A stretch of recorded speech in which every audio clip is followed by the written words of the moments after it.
მოგესალმებით პატივცემულო მაყურებლებო, ეთერშია საფეხბურთო სიგნალი, არხზე ტევ სიგნალი, საცდელი მაუწყებლობით. ჩვენ კი მისი წამყვანები მე, სანდრო თორდია, საფეხბურთო მიმოხილველი, ხოლო ჩემი კოლეგა ნიკა შოშიტაშვილი სპორტული ჟურნალისტია, რა თქმა უნდა დღესაც ვაგზელებთ ჩვეულად მსოფლიო ჩემპიონატის განხილვას და გუშინ იყო ორი ძალიან საინტერესო და მნიშვნელოვანი საპლეი-ოფ თამაში მუნდიალზე. პორტუგალია, ესპანეთი, რონალდომ თავისი ბოლო მუნდიალი ჩაატარა და ამით ის მსოფლიო ჩემპიონატებს დაემშვიდობება, ხოლო ესპანეთი გზას განაგრძობს, რაც შეეხება ამერიკა-ბელგიას, ტრამპის ბიჭებმა დონალდის ასე ვთქვათ მონდომება მოედანზე ვერ გადაიტანეს და ბელგიასთან განადგურდნენ. ასევე ჩვენ შევეხებით დღევანდელ მატჩებს არგენტინა, ეგვიპტე, ლიონელ მესის მორიგი მატჩი იქნება დღეს და მცირედით მიმოვიხილავთ შვეიცარია კოლუმბიას. დღეს არის კიდევ ერთი საინტერესო მატჩი კონფერენს ლიგაზე. ლუქსემბურგის ტრასენი ხდება სან მარინოს ლა ფიორიტას, თუმცა რა თქმა უნდა ჩვენ ამ მატჩს არ შევეხებით გარკვეული მიზეზების გამო. კიდევ ერთი უძილო ღამე გქონდა მე და ნიკას, რადგან ფეხბურთის თამაშს უყურებდით ჩვენ სახლში. და დილის 6 საათზე დამთავრდა ამერიკისა და ბელგიის მატჩი. შენც უენერგიოთ ხარ დღეს თუ ჯენზებს ეს არ გეხებათ და ასაკს დავაბრალო? არა, რატომ მაინც ასაკს? ნორმალურად ვარ, უკეთესად ვყოფილი ვარ, თუმცა ფეხბურთისთვის თითოეული გათენებული ღამე ნამდვილად ღირს. კი ბატონო, მით უმეტეს რომ 0-0-ის თამაში არ ყოფილა ამერიკა-ბელგია, თუმცა ამაზე ცოტა მოგვიანებით მოდი დავიწყოთ იმ მატჩით, რომელიც იყო დღის ცენტრალური მატჩი და ალბათ აფიშის მიხედვით ერთ-ერთი საუკეთესო აფიშა იყო პორტუგალიისა და ესპანეთის შეხვედრა. კრიშტიანო რონალდომ ჩაატარა, როგორც უკვე აღნიშნე, მსოფლიო ჩემპიონატზე ბოლო მატჩი, თუმცა მას არ უთქვამს, რომ სანაკრებო კარიერა დაასრულა. მე ვჭვიმაქს რომ ამას აქშიც კი კრიშტიანო რონალდო გააგრძელებს ნაკრებში თამაშს და შეიძლება რამდენიმე მატჩი კიდევ ჩაატაროს, რამდენიმე გოლი გაიტანოს.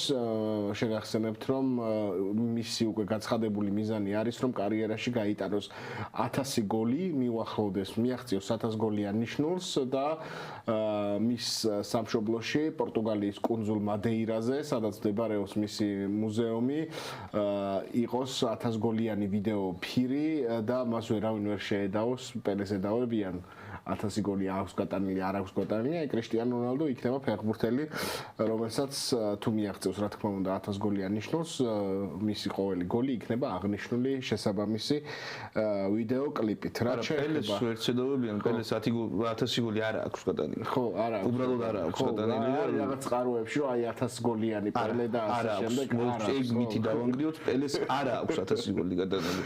თუ კი კრიშტიანო რონალდო გაიდანს 1000 გოლს, ის იქნება პირველი პროფესიონალი ფეხბურთელი, რომელსაც 1000 გოლი ექნება გატანილი თავის კარიერაში. კარგით, უშუალოდ თამაში რომ შევეხოთ, მოდი გადავიდეთ უშუალოდ მატჩზე.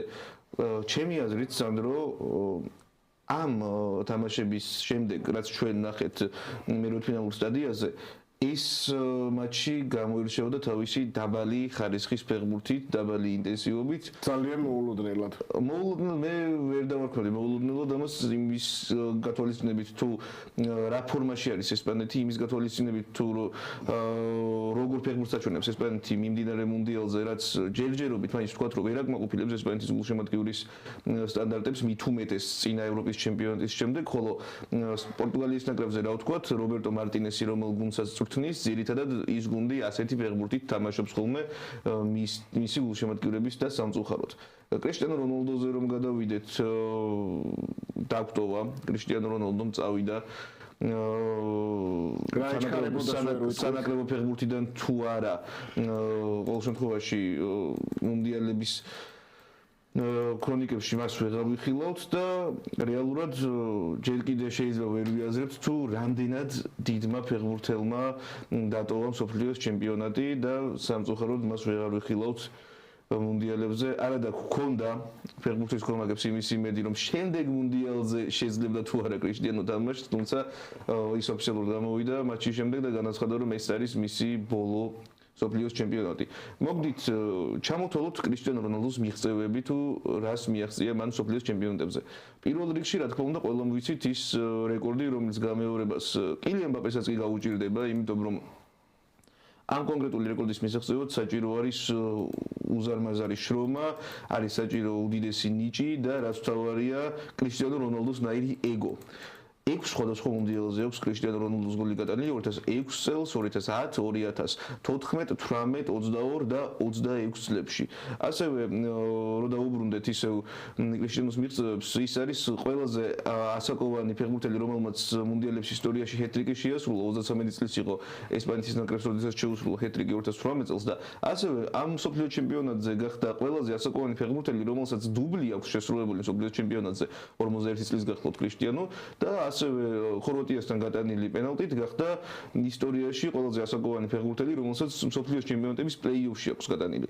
ისევ რომ დაუბრუნდეთ კრისტიანოს მიღწევებს, 9-ჯერ არის დასახელებული მატჩის საუკეთესო ფეხბურთელად, ეს არის მეორე საუკეთესო შედეგი მუნდიალებზე ლიონელ მესის შემდეგ, თუმცა ლიონელ მესიმ ეს მოახერხა 4 სხვადასხვა მუნდიალზე, კრისტიანომ ესქნა 5 სხვადასხვა მსოფლიო პირველობაზე, რაც თავისთავად ასევე რეკორდი არის. თუ ისევ მიუდგებით პორტუგალიის ნაკრების ჭრილში კრისტიანოს კარიერას, ვთქვათ რომ პორტუგალიის ნაკრებს რონალდოს მოსვლამდე 3-ჯერ ჰქონდა სულ მუნდიალზე ნათამაშები 1966 წელს 1900 მეორეს ვერ ვიხსენებ, თუმცა უკანასკნელად 2002 წელს და იმის შემდეგ რაც კრისტიანო რონალდო მოვიდა პორტუგალიის ნაკრებში, მას შემდეგ გუნდს არ გამოუტოვებია არც ერთი მსოფლიოს ჩემპიონატი და რთულად წარმომიდგენია აწი რომ გამოტოვოს. თუ გამოტოვებს კიდე იმ შემთხვევაში ეს იქნება ძალიან დიდი სენსაცია. ხოლო რაც შეეხება ევროპის ჩემპიონატებს, აქამდე 3-ჯერ ჰქონდა ასევე ევროპის ჩემპიონატებზე სულ ნათამაშები პორტუგალიის ნაკრებს, კრისტიანოს მოსვლის შემდეგ რა ხდება? არც ერთი ევროპის ჩემპიონატი აღარ გამოუტოვებია პორტუგალიის გუნდს და Nations Cup მოიგეს 2016 წელს Nations Cup-ამდე 2016 წელს მოიგეს ევროპის ჩემპიონატი და 2019 წლის და 2025 წლის ერთა ლიგები. ეს არის ფენომენალური შედეგი მით უმეტეს იმის გათვალისწინებით თუ რას წარმოადგენდა პორტუგალიის ნაკრების საფეხბურთო რუკაზე კრისტიანო რონალდომდე და კრისტიანო რონალდოს შემდეგ. მოდიშით. ფაქტი არის ის, რომ კრისტიანო რონალდო არის ეპოქალური ფეხბურთელი არა მარტო პორტუგალიისთვის, არამედ მსოფლიო ფეხბურთისათვის, როგორც ნიკამ თქვა, ორად იყოფა ისტორია, შეიძლება დავყოთ ისტორია პორტუგალიის ნაკრები რონალდომდე და რონალდოს დროს და ნახოთ რა იქნება რონალდოს შემდეგ გუშინდელ შემადგენლობას რომ დაუბრუნდეთ და გუშინდელ მატჩს კრისტიანო რონალდოს არ ჩაუტარებიან ნამდვილად სუდი მატჩი, თუმცა დაუბრუნდეთ და 1-2 სიტყვით შევეხოთ შემადგენლობებს. მე ძალიან გამიკვირდა რომ პორტუგალიელთა მწვრთნელმა მარტინესმა ძირითად შემადგენლობაში დააყენა არა რაფაელ ლიაო, არამედ ჟოაო ფელიქსი. შემთხვევით ამოუხსნელია მით უმეტეს ჟოაო ფელიქსმა აბსოლუტურად ვერაფერი ვერ შეძინა პორტუგალიის ნაკრებს, იქნებ რაფაელ ლიაოს მაინც გაეკეთებინა, რამე თუმცა რაფაელ ლიაო კარგად გამოვიდა. კარგად გამოვიდა და ფლანგზე აშკარად გამოაცოცხლა თამაში, მაგრამ არ იყო დრო სამწუხაროდ, ასევე რაფაელ ლიაოს თემას უნდა შევეხოთ. ის ჩემთვის სამწუხაროდ მიმას დიდი ალბათობით დატოვებს, მისმა აგენტმა განუცხადა ჯერი კარდინალის მილანის პრეზიდენტს, რომ თვის ბოლომდე სავარაუდოდ გუნდს შეიცვლის რაფაელ ლიაო, ჟოაო ფელიქსიც იყო მილანის შემადგენლობაში, თუმცა ბევრად უფრო წარუმატებელი ვიდრე მილანში. რაც შეეხება ამ მსოფლიო ჩემპიონატზე პერფორმანსს, რაფაელ ლიაო, რა თქმა უნდა, უკეთესი იყო ვიდრე ჟოაო ფელიქსი. მე აქ ვიტყოდი რომ შემადგენლობის შერჩევისას ამ კონკრეტულ მონაკვეთში მარტინესის შეცდა. ლიაოს კარგი მუნდიალიც ჰქონდა საერთო ჯამში. მუნდიალიც ჰქონდა ის ცოტა არასაკმარისი, რა თქმა უნდა იმისათვის რომ ვიმსჯელოთ და ღრმა დასკვნები გამოვიტანოთ, თუმცა პორტუგალიის ნაკრები დაგვემშვიდობა, რაფაელ ლეაო მსოფლიო ჩემპიონატზე აღარ იქნება და მე ეჭვი მაქვს, რომ აი ესეთი თამაშით რობერტო მარტინეს პორტუგალიის ნაკრებიდან დაითხოვე და ეს იქნება ლოგიკური დასასრული მის პორტუგალიის. იცი ვის ქონდა ცუდი მუნდიალი ჩემი აზრით, ძალიან ცუდი მუნდიალი. პრემიერ ლიგის საუკეთესო ფეხბურთელს. ბრუნო ფერნანდეში ქონდა ძალიან ცუდი მუნდიალი, მით უმეტეს იმის გათვალისწინებით თუ როგორი მსოფლიოს ჩემპიონატი ქონდა მას წინა ბევრი ასახელება კიდეც მაშინ გუნდის ლიდერად და შეიძლება ცოტა ისე რომ ვთქვათ ქება მაწყინა შეიძლება უკეთესი მსოფლიო ჩემპიონატი ქონდა უკეთესი მსოფლიო ჩემპიონატი ჩემი აზრით ვიდრე ბრუნო ფერნანდეში და ვიგას ასახელებდა ხოცუდი შეერდება ის მცველი არის ეს ჩამშელი ნახევარმცველი თუმცა ათიან უფრო ალბათ მაგრამ საერთოდ პორტუგალიის ნაკრებს საერთოდ პორტუგალიის ნაკრების ნახევარდაცვას ჰქონდა ცუდი მუნდიალი ჟოაო ნევეს თუ გამოტოვებთ ამ პედრო ნეტოც არ წინაოდა ეხლა ძალიან ცუდი მსოფლიო ჩემპიონი ჰქონდა პედროს არ ჰქონდა საერთოდ კარგი მსოფლიო ვერ დაგვამახსოვრა დიდად თავი ბრუნო ფერნანდეში არ ვსვლაპარაკობთ 0+0-ით დაასრულა მან მსოფლიო პირველობა და კრისტიანო რონალდუ სამწუხაროდ აი ესე უღიმღამოდ გტოვებს მსოფლიო ჩემპიონატებიდან იცით ვთქვათ რომ მან განაცხადა მატჩის შემდეგ რომ ისიც შეგვიძლია აღვნიშნოთ რომ მედიამ ცოტა არასწორად აღიქვა ის თუ რა თქვა კრისტიანომ მატჩის შემდეგ ინტერვიუში რონალდუ ახსენა რომ 2016 წლის ევროპის ჩემპიონობა მისთვის ტოლფასია მუნდიალის მოგების და ჩემი აზრით მას ეს საერთოდ არ უთქვამს მსოფლიო ჩემპიონატის დაკნინების მიზნით უბრალოდ თუ იმას გავითვალისწინებთ რაც აქამდე მოუყევით თუ როგორი ბექგრაუნდი ჰქონდა პორტუგალიის ნაკრებს კრისტიანოს მოსვლამდე ამ ყოველფრის გათვალისწინებით, რა თქმა უნდა, მსოფლიო ჩემპიონატის მოგების ტოლფასი არის 2016 წლის ევროპის ჩემპიონატის მოგება. პორტუგალია არის ბრაზილია, რომ რონალდუს მისვლამდე 4 მსოფლიო ჩემპიონატი ჰქონდა და მეგობრებო რონალდუს მეხუთე მოეგო. კი, ეს შეიძლება ბევრს გაუკვირდეს იმ ახალგაზრდა ფეხბურთის გულშემატკივრებს, რომლებსაც სულ ცოტა ხნის წინ აქვს ფეხბურთის ყურება დაწყებული, თუმცა პორტუგალია არ იყო საფეხბურთო გრანდი კრისტიანოს მოსვლამდე, ხოლო კრისტიანოს მოსვლის შემდეგ გახდა გუნდი, რომელიც ყოველ მსოფლიო ჩემპიონატზე იბრძვის გამარჯვებისთვის, ევროპის ჩემპიონატზე იბრძვის მოგებისთვის და ერთხელ მოიგეს კიდეც. და თავისთავად ჩვეულებრივად რატომაც არ უნდა იყოს კრისტიანო რონალდუსთვის იმ ევროპის ჩემპიონატის მოგება, ტოლფასი მსოფლიო ჩემპიონობის მოგების. მით უმეტეს ჩვენ ამას კარგად ვხვდებით, რადგან ჩვენთვის ევროპის ჩემპიონატზე ჯგუფური ეტაპიდან გასვლა მსოფლიოს ჩემპიონობაც იყო, ევროპის ჩემპიონობაც იყო, ჩემპიონთა ლიგის მოგებაც იყო და ყველაფერი იყო.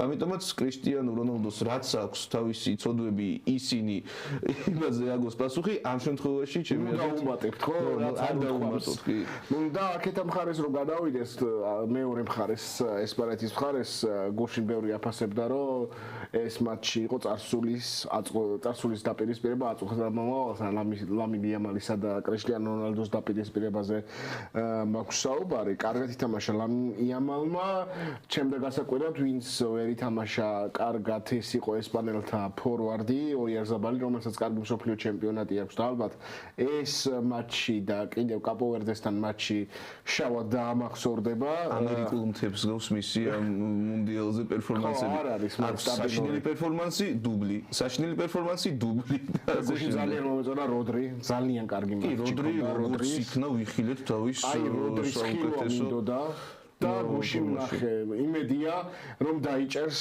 ამ ფორმას და ამერიკულ მთებს აღარ დაემსგავსება ოიარზაბალის მსგავსად. როდრის კარგი ფეხბურთი სჭირდება.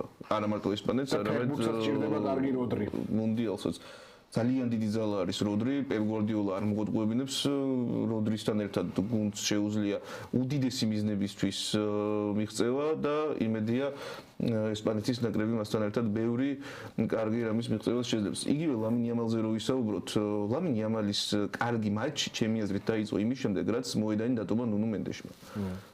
ვერ ცდება ამ ფეხბურთელს ჯერჯერობით ლამინ იამალი ვერცად ვერ გასდა აი ვერც ამარცხებს თვითონ დღევანდელ შეხვედრაში კი დაამარცხა თუმცა იმის შემდეგ რაც ნუნუ გავიდა მოედნიდან არის ან ნუნუს აქვს ნაპოვნი რაღაც ლამინის წინააღმდეგ, ან ლამინს არ აქვს ჯერ დახვეწილი თავის სკილები ბოლომდე, რომ ნუნუ მენდეშის ნაიმცულს გასცეს, რომელიც თავის პოზიციაზე დღეს ულაპარაკოთ საუბრობს ფეხბურთელია, ყოველჯერზე ამტკიცებს ამას, რა თქმა უნდა, მის გასვლას ვერ დავაბრალებთ პორტუგალიის ნაკრების წაგებას, იმიტომ რომ გოლი აბსოლუტურად სხვა სათამაშო მომენტში გავიდა, თუმცა ეს დანაკლისი არის, რა თქმა უნდა, იყო კიდეც კონკრეტულ მატჩში პორტუგალიისთვის და იმ შემთხვევაში თუ გავიდოდა პორტუგალია შემდეგ ეტაპზე, შემდეგაც უდიდესი დანაკლისი იქნებოდა, იმიტომ რომ ჩემი აზრით ამ ფორმაციის პორტუგალიის ყველაზე კარგი მოთამაშე გახლავთ ნუნუ მენდეში, ყოველ შემთხვევაში დაჩვენები ფეხბურთით აუცილებლად ეგრეთ არის ჩემი აზრით. არ შემიძლია არ დაგეთანხმო და ნუ ასეა თუ ისე FIFA-ს რეიტინგის მეორე ნაკრები ესპანეთი გავიდა შემდეგ ეტაპზე და ისინი დაუპირისპირდებიან ბელგიის ეროვნულ ნაკრებს, რომელმაც თავის მხრივ ამერიკის შეერთებული შტატები დაამარცხა. მე ჩემთვის ძალიან მოულოდნელი იყო 1-4 ეს ანგარიში, მთელი ამერიკული აპარატი ხო ჩართული იყო ASS-ის ნაკრების პენტაგონი, ASS-ის ნაკრების წარმატებაში ყველა ჩართული იყო აბსოლუტურად და ბელგია გამოვიდა უღელებლად 4-1 მოუგეს და ეს იყო ძალიან გასაკვირი ჩემთვის არა იმიტომ რომ ბელგია ან ცუდი ნაკრები ან რაიმე მხრივ აკრილება, არა ამერიკის შეერთებული შტატები გამოდიოდა მსოფლიო ჩემპიონატზე ამ მატჩამდე და ძალიან კარგი ორგანიზებული გუნდის შტაბ-ბიჭდილება სტოვებდა და 1-4 ასე ერთი ხელის მოსვლით აქ ბელგიის სიძლიერეც უნდა აღვნიშნოთ. ასეთი ძლიერი ბელგია ერთ კონკრეტულ მატჩში მე ამ მსოფლიო ჩემპიონატზე არ მახსოვს. ფორმაში შევიდა.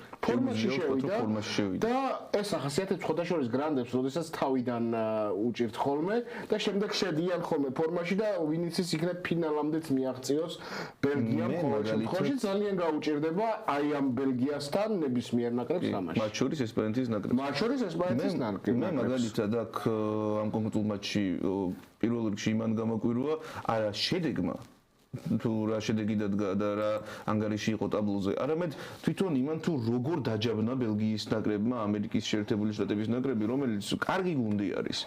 აქვს ზრდის პოტენციალი, რა თქმა უნდა ისინი და მათი გეგმა იყო გრძელვადიანი იმაზე რომ ამ კონკრეტულ მუნდიალზე ყოფილიყო ამერიკის შეერთებული შტატები თავის საუკეთესო ფორმაში, თუმცა ამ გუნდს კიდე შეუძლია განვითარება. ეს არ არის ამ გუნდის მაქსიმუმი, ველოდოთ ამერიკის შეერთებულ შტატებს იგივე კონკაკაფის ოქროს თასზე და იგივე შემდეგ სოფლიო ჩემპიონატზე. ნიკა ხო არ იყო ტილმანის გოლი ყველაზე შორეული გოლი, რომელიც ამ სოფლიო ჩემპიონატზე გავიდა? არა მგონია, პაპეში უფრო შორი არ იყო ნეტო. ხო, შეიძლება, მაგრამ ესეც შორიდან იყო გატანილი. ან სენეგალელი გეის გოლის უფრო შორს არ იყო? შეიძლება იყო, მაგრამ ისეთი გოლი იყო, სახასიათო გოლი იყო. ეს ნუ ასეთი შეცდომა ეხა ну, რა ვიცი, ტილემანსი ძალიან კარგი ფეხბურთელი არის. ყოველ შემთხვევაში ამ სოფლიო ჩემპიონატზე და მე უნდა აღვნიშნო შარლ დე კეტელარი, ჩემი ტკივილი, ატალანტიდან იყიდა მილანმა და საერთოდ უბრალოდ ბრიუგენიდან იყიდა მილანმა. შავ ლურჯებიდან, ბრიუგე შავ ლურჯი ფორმით გამოდის. და ასევე შავ ლურჯებში გაუშვა. შავიდან ლურჯი ფორმა მოწევს როგორც ჩანს ამბიჯს, შავ წითლებში ვერ ითამაშა მილანში, გადავიდა თუ არა ატალანტაში, დაიბრუნა ფორმა და კი ვნახეთ გუშინ. დუბლი მიითვალა, ძალიან კარგად ითამაშა, დუბლის გარდა რო უყურებდი პოზიცია არც ერთხელ არ დაუკარგავს და ზუსტად იდგა იქ, სადაც ბურთი მიდიოდა და უნდა აღვნიშნოთ, რომ ბელგიის სასტარტო შემადგენლობაში არ იყო არც ლუკაკუ, არც დე ბრუინი. და მაინც 4-1 მოუგეს მარტივად ამერიკას. პოჩეტინო გამწარებული იყო ერთ მომენტში ჩვევია. ის 5-საც კი დაარტყა ფეხი. დეკატელარეს მეორე გოლის. ზუსტად დეკატელარეს მეორე გოლის დროს და ამერიკა დაემშვიდობა მსოფლიო ჩემპიონატს. ჩემი აზრით პოჩეტინო ამ გუნდიდან გაშვებას არ იმსახურებს. ასეა თუ ისეა, ძალიან კარგი ორგანიზებული ნაკრები ყავს, ძალიან კარგად გამოვიდა მსოფლიო ჩემპიონატზე და მე ამ ნაკრებში მომავალს ხედავ, თუმცა წინ ბელგია შემდეგ ეტაპზე ბელგია გავიდა კიდევ ერთი ევროპული ნაკრები და ესპანეთი ბელგია იქნება ძალიან კარგი თამაში. მე ძალიან ველოდები ამ თამაშს კიდევ ერთი ევროპული მეოთხედფინალი მივიღეთ. სანამ მაგ თამაშზე გადავალთ, ჩემი საყვარელი მომენტი ამ თამაშიდან არის ლუკაკუს გოლის აღნიშვნა, როგორ აღნიშნა მთელმა ბელგიის ნაკრებმა გოლი მეოთხე ბურთი ამერიკის შეერთებული შტატების კარში, მათ გააკეთეს ტრამპის ცნობილი აღნიშვნა, ცეკვა, ეგრეთ წოდებული YMCA-ის მუსიკაზე რომ გამოდის ხოლმე ტრამპი და ეს ძალიან კარგი მომენტი იყო ფეხბურთისთვის. ვფიქრობ, ბელგიის ნაკრები გამოვიდა და საფეხბურთო მოედნიდან დაცინა მსოფლიოს ყველაზე გავლენიან ადამიანს. იმედია ამერიკაში თუ დაგჭირდება ტურისტული მიზნებით ჩასვლა ან ამერიკის მონახულება, ამ ეპიზოდს არ მოგვიჭრიან და ვიზის უარსაყოფად ამას არ გვეტყვიან, ან ტრამპი აღარ იქნება უკვე პრეზიდენტი. არა, რა თქო, ამერიკაზე ხო ვისაუბრეთ, რომ კარგი ნაკრები. მაგრამ დაცინა ბელგიის ნაკრება დაცინა ამერიკის პრეზიდენტს საფეხბურთო მოედნიდან და ესეც ერთგვარი მომენტი არის, რომელიც სამუდამოდ შეიწერება ფეხბურთის ისტორიაში. ხო, ეს არ ყოფილა, ეს იყო პასუხი. ეს იყო პასუხი, რაც დონალდ ტრამპმა გააკეთა ბალოგუნზე. ჩაერია უხეშად, დაადასტურა და კიდე კაი ბალოგუნი ყავდათ. ბელგიის ნაკრები მაინც დაწერს საჩივარს FIFA-ში, არ მოდის FIFA-ში არ დაწერს სამ საჩივარს, დაწერს საჩივარს აღმასრულებელ ორგანოში, საფეხბურთო არბიტრაჟში, რომელიც არანაირ ურთიერთობაში არ არის FIFA-სთან, ამიტომაც დაიწყება გამოძიება, რომელიც იქნება აბსოლუტურად დამოუკიდებელი ფეხბურთის მმართველი ორგანოსგან და საინტერესოა თუ რა დასკვნას დადებს ეს გამოძიება. რა დასკვნა დააჯარიმებს სავარაუდოდ ვის FIFA-ს? FIFA-ს ალბათ. თუ ამერიკის ნაკრებს. არა ამერიკის ნაკრები რა დასაჯარიმებელი მისცა უფლება FIFA-მ რომ ეთამაშა ბალოგუნს და ათამაშეს. FIFA-ს ალბათ დონალდ ტრამპის ბრალეულობა ჯანი ინფანტინოსთან ერთად დადგინდება. აქ ორი პირის შეთანხმება მოხდა. ფაქტია რომ ერთმა პრეზიდენტმა დაურეკა მეორე პრეზიდენტს. ჯანი ინფანტინო იმდენს აკეთებს რომ ზებ ბლატერიც კი გააცოფა. ზებ ბლატერი გამოვიდა კომენტარით რომ ეს უკვე არის ზედმეტი თვითონ ამბობს რომ არის ზედმეტი რაც ხდება ახლა FIFA-ში და არ შემიძლია ამ შემთხვევაში ზებ ბლატერს არ დავეთანხმო იშვიათად ვეთანხმებით ფეხბურთის ფანები ბლატერს თუმცა ზებ ბლატერი რო ჩვენი დასაცავი გახდება დასაცავი ზებ ბლატერის დასაცავი გავხდით ჩვენ ეგ უფრო სწორი ფორმულირება არის და ხო ანუ ზებ ბლატერი აი ეს რო გეკითხა ზებ ბლატერზე ზებ ბლატერის შემდგომი პრეზიდენტი რასიზამსო რომ გეთქვა ჩვენთვის ჩვენ გავიცინებდით ალბათ რომ ზებ ბლატერზე უარესი აი ეს ყველა წითელ ხაზს ზებ ბლატერის პერიოდში მე არ წარმოვიდგენია რომ ასეთი რამე მოხდარიყო ხო არა კარგი მოკლედ ზებ ბლატერს და პრეზიდენტებს რომლებიც ბინძურ გარიგებაში შედიან ერთმანეთთან შევეშვათ და ვილაპარაკოთ გაცილებით უკეთეს ადამიანზე გაცილებით უკეთეს ფეხბურთელზე ვიდრე აქამდე ვილაპარაკეთ ლიონელ მესის კიდევ ერთი მატჩი იქნება როდესაც ვაცნობიერებ რომ ლიონელ მესის ბოლო მუნდიალი არის ეს რაც შეიძლება მეტი ხანი მინდა რომ ლიონელ მესი იყოს ამ სოფლიოს ჩემპიონატზე და ალბათ ფინალამდე გავყვები არგენტინას და ფინალშიც ვნახოთ საფრანგეთს თუ შეხვდება საფრანგეთი არგენტინის ფინალის შემთხვევაში აი ძალიან გამიჭირდება რომელიმეს კომაგობა, თუმცა მანამდე არგენტინა არის FIFA-ს რეიტინგის პირველ ადგილოსანი, ხდება ეგვიპტეს FIFA-ს რეიტინგის 29 ადგილოსანს. ამ მატჩამდე დარჩენილია სულ რაღაც 35 წუთი და სასტარტო შემადგენლობები დაიდო მესის წინ შეუწყვილდება ალვარესი. მთავარი კითხვა ალბათ ეს იყო ლაუტარო მარტინესი დადგებოდა თუ ალვარესი. მესი და ალვარესი არიან არგენტინელთა წინა ხაზზე. ნახევარდაცვა უცვლელი არის ამ შემთხვევაში ფერნანდესი, პარედესი, მაკალისტერი, დეპოლი. დაცვაც იგივე ტალიაფიკო, მარტინესი, მანჩესტერიდან, რომერო, მოლინა და კარში ემილიანო მარტინესი ტრადიციულად, ხოლო რაც შეეხება ეგვიპტის ნაკრებს, 10-იანი და 11-იანი ისევ არიან ზიკო და სალაჰი, აშური, ატია, ლაშენი, ჰასანი, უკანა ხაზი ჰაფეცი, რაბია, იბრაჰიმი, ჰანი და შობეირი იდგება კარში აქ ცვლილება ფაქტიურად არ გვაქვს და მე ველოდები მესის კიდევ ერთ პერფორმანსს, მესის კიდევ ერთ გოლს და ნიკას ძალიან უნდა ეს რო თქვა იმედია მესის ასისტს. კი, მესიმ ახლა ერთი ასისტი უნდა გააკეთოს მართლა რომ ძალიან არ მინდა რომ შეიძლება სოფლიო ჩემპიონატი რომ მოიგოს ისე რომ ერთი ასისტი არ გააკეთოს. ეგ იქნება ყველაზე სასაცილო სცენარი. შეგახსენებთ რომ ლიონელ მესის სჭირდება ერთი ასისტი რათა გაუსწროს დიეგო მარადონას სოფლიო ჩემპიონატების ისტორიაში საუკეთესო ასისტენტად დავაში 8 ასისტი აქვს ამ მომენტისთვის მარადონასა და მესის და ერთი ასისტი სჭირდება ლეოს რომ გალიდერდეს ერთპიროვნულად ამ ასპექტში. და ველოდები მინდა რომ ასისტი გააკეთოს, ასევე მინდა რომ გოლის გაიტანოს, მინდა რომ არგენტინა გაცდეს ეგვიპტეს, მოიგოს სოფლიოს ჩემპიონატი, მესი მეორე ოქროს медаლი მიიღოს თავისი მუნდიალის და ასევე არგენტინამაც მეოთხე და გაუთანაბრდეს იტალიასა და გერმანიას.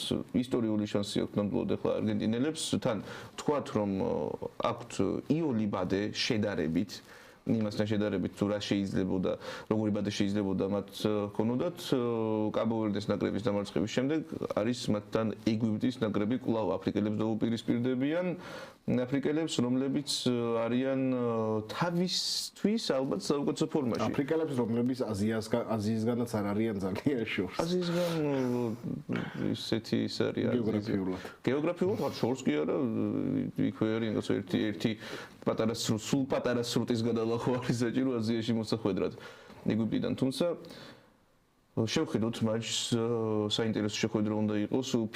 მაინც ვფიქრობ რომ კაბო-ვერდესთან დაშვებულ შეცდომებზე არგენტინა ისწავლის და დღეს ისე არანერვიულებს თავის გულშემატკივარს, როგორც ეს წინა შეხვედრაში მოხდა. ველოდები ლიონელ მესის კარგ თამაშს, კვლავაც ასისტს პირველ რიგში.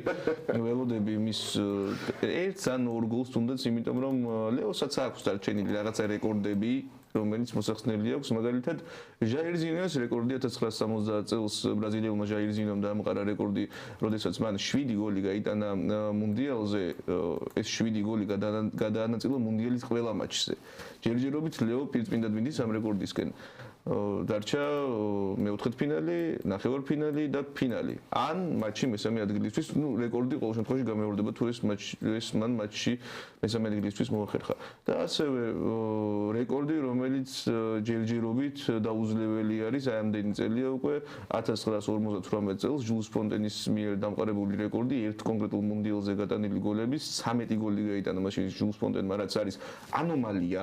ეგრეთ ვთქვათ 1958 წლის მონაცემებიდან, როდესაც ბევრად უფრო ნაკლებ თამაშს თამაშობდნენ ფეხბურთელები ვიდრე დღეს, მაინც ვერადა ვერ მოიხსნა ეს რეკორდი და ლიონელ მესი, კილიან მბაპე და ერლინგ ჰალანდი მიდიან ამ რეკორდის მოსახსნელად. იმედია ყველას დაასწრებს ლიონელ მესი ამ რეკორდის მოხსნას. ველოდები კარგ თამაშს, ველოდები არგენტინელების კარგ თამაშს და რა ვთქვა, დაცვით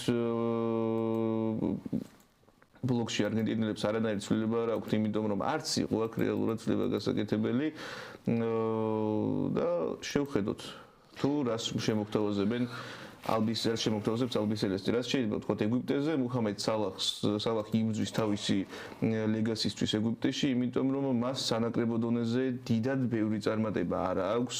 ეს კონკრეტული სოფლიო ჩემპიონატი არის მისი შანსი, რომ თავის გულშემატკივრებს დაამახსოვროს თავი როგორც არა მარტო ლივერპულის დიდებულ შემტევად, არამედ ეგვიპტის ნაკრებისთვისაც უმნიშვნელოვანეს ფიგურად, რომელიც არის, რა თქმა უნდა, ისტორიაში საუკეთესო ეგვიპტელი არის, თუმცა აქვს მას თავისი სიტყვა სათქმელი ეგვიპტელ ხალხთან და ამას ეცდება ვისთან თუ არა მოქმედ სოფლიოს ჩემპიონთან ნახოთ.